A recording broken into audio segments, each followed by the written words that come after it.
Miguel Ángel Rodríguez Macay, ¿cómo vio la cosa? A ver, muchas gracias por la invitación.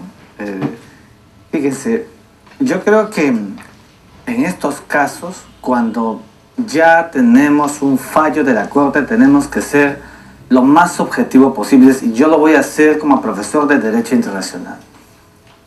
El statu quo que se mantuvo hasta hace un par de horas ya no existe. Esto es importante porque la línea del paralelo que de manera unilateral Chile había sostenido y tenía un acto de facto de la milla 1 a la 200, eso ya no existe. Lo que existe y se mantiene es la tesis de la costa seca para Tacna y parte de Moquegua.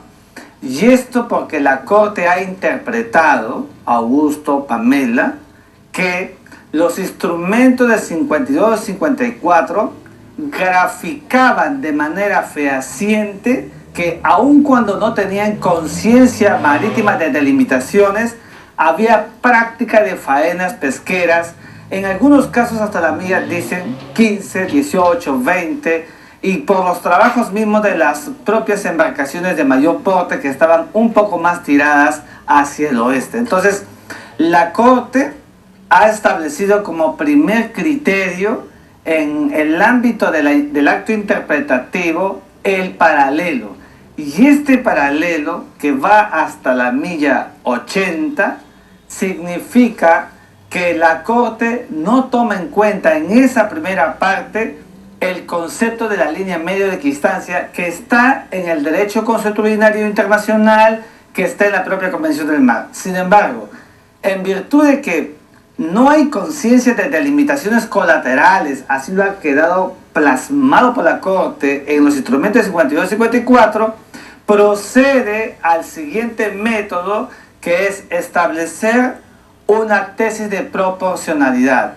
Y la tesis de la proporcionalidad de la Corte ahora está en otorgar una línea media de equidistancia desde la milla 80 en sección sudoeste. Ahí está graficada la petición del Perú en formular en su demanda del 16 de enero de 2008. Es cierto que la Corte no está recogiendo desde el punto concordia como había indicado el Perú. El espíritu de la Corte ha sido siempre conservar la tesis de la equidad. Y entonces fíjate, algo más extraordinario todavía en mi juicio, con la objetividad que corresponde.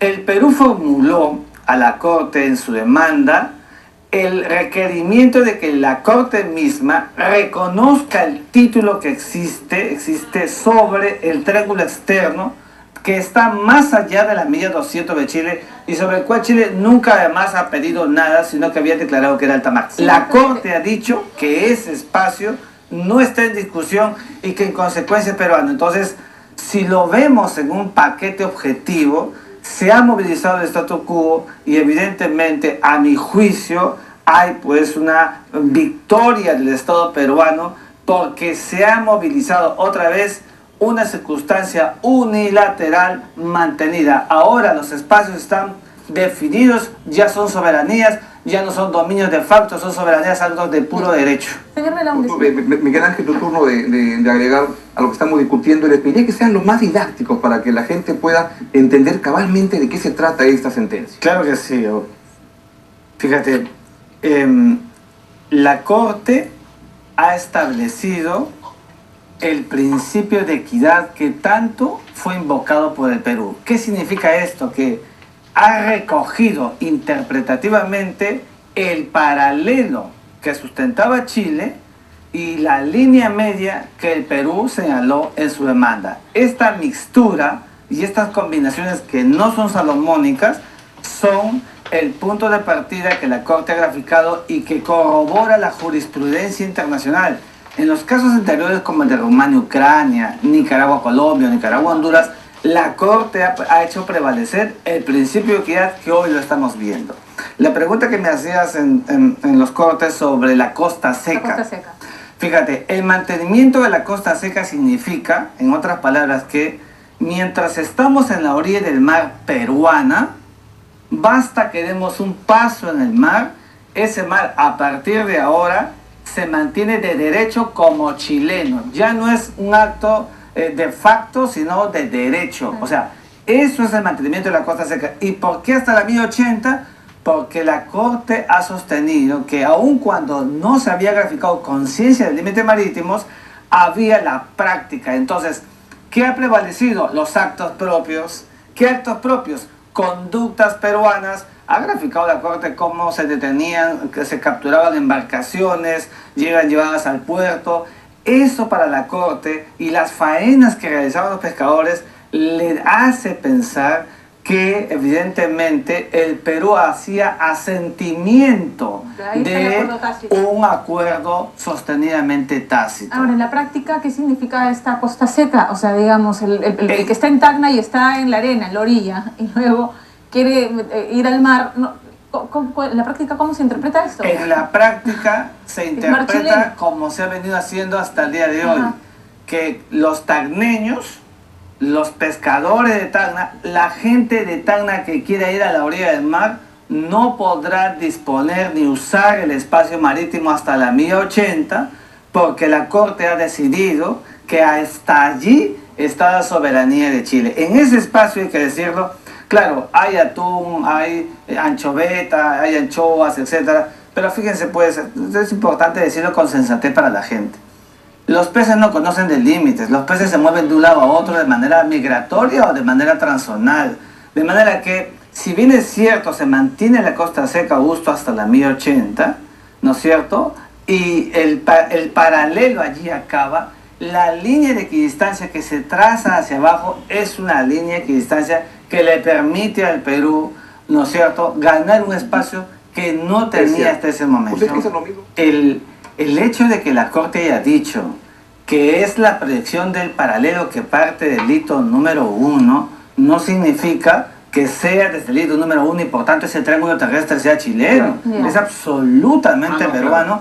Y la Corte ha dicho claramente que sobre el ámbito territorial no se manifiesta, no se expresa. Por eso que ha recordado el tratado del 3 de junio de 1929. Lo que ha dicho que es la bajamar de la proyección del paralelo desde el hito número 1, que es otra cosa. Pero más allá de eso, Miguel Ángel, hay a veces en algunos sectores una sensación de frustración. ¿Tiene eso que ver con que algunos políticos, y Alan García en particular, como que levantó la expectativa dándole un tono muy triunfalista, y eso hace que cuando tú vas a un partido y crees que tu equipo va a ganar 6-0 y acaba ganando 2-0, dices, caray, no me fue tan bien como pensaba?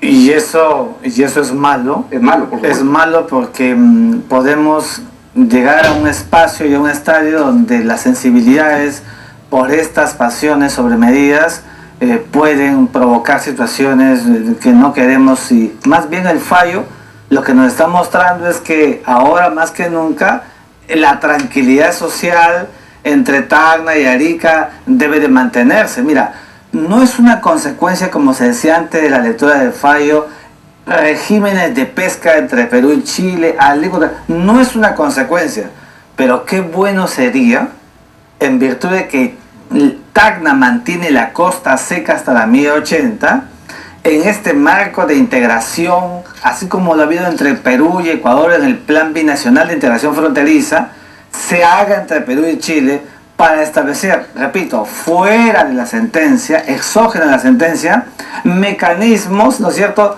convenios, acuerdos para que los pescadores de uno u otro lado, pero sobre todo los nuestros, puedan hacer faenas, puedan pescar. Esto elevaría más todavía los márgenes de esta confianza que hoy tiene que acrecentarse en dos países que tienen en el Pacífico todo. Claro. El Pacífico tiene todo. Una cosa que yo quisiera decir es que en derecho, cuando se litiga, sea en el frente interno o el frente internacional, basta que se esté litigando para asumir conscientemente la dinámica, la teoría del riesgo. Entonces, el riesgo supone ganar o perder. Lo que hemos visto es que el Perú fue un mecanismo de solución pacífica de controversias, el más importante sistema internacional. El derecho internacional dice que eso es jus cogens, o sea que es un imperativo categórico arreglar los problemas por la vía de la paz. Esa es la mejor señal de dos países civilizados que arreglan sus diferendos no como en el pasado cuya regla era el conflicto, Vamos a la la guerra. guerra. Hoy somos instrumentos del derecho. Eso creo que es la mejor señal y el mejor ejemplo que tendrá que dar. Por eso es importante que los discursos de los dos presidentes, yo estoy persuadido que así va a ser, sobre todo vamos a escuchar al presidente de Chile, irá en esa dinámica, en esa conducta para seguir recreando la confianza para una agenda realmente estelar Así que es. pueda tener Perú con Chile. Sin olvidar el pasado, construir un futuro compartido. Así es.